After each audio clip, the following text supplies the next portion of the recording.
देखते होते हमारे उजाहिया बैठी के पीपरा के छाँव। रुक रुक रुक रे टरेनिया, रुक रुक रुक रे टरेनिया, ले ले चल जनुआ के गाँव। रुक रुक रुक रे टरेनिया, ले ले चल जनुआ के गाँव। रुक रुक रुक रे टरेनिया।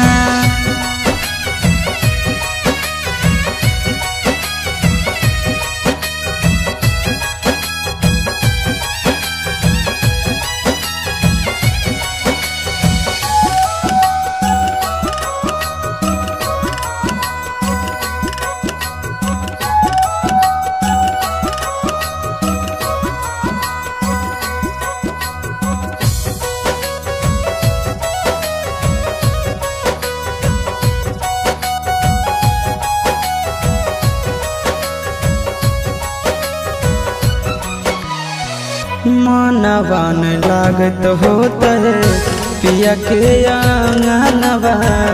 रतिया में देखी देखी रोबत होते चनवा, रोबत होते चनवा। मनवा न लागत होता है पिया के आंगनवा। रतिया में देखी देखी रोबत होते चनवा, रोबत होते चनवा। जबने ना बदिया गेलै पगले, उ हवे हमरो पहुँचा। रुक रुक रुक रे टरेनिया, रुक रुक रुक रे टरेनिया, ले ले चलो जनुआ के गाँव। रुक रुक रुक रे टरेनिया, ले ले चलो जनुआ के गाँव। रुक रुक रुक।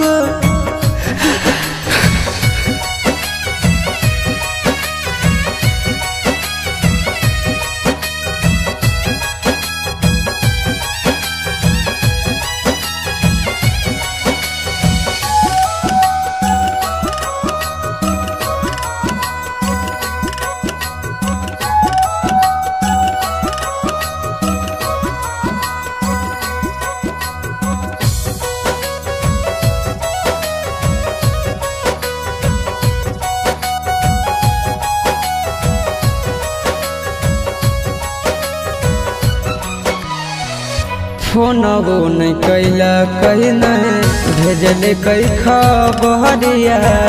कौना देशवा में बस है जन के ससुररिया, जन के ससुररिया। फोनवो नहीं कैला कहीं नहीं भेजले कई खबरिया। कौना देशवा में बस है जन के ससुररिया, जन के ससुररिया।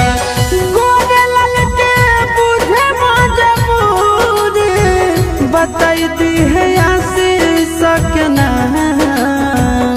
रुक रुक रुक रे टरेनिया, रुक रुक रुक रे टरेनिया, ले ले चल जनुआ के गाँव।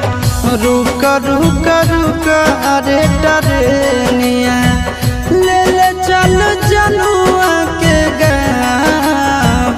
रुक रुक रुक रे टरेनिया।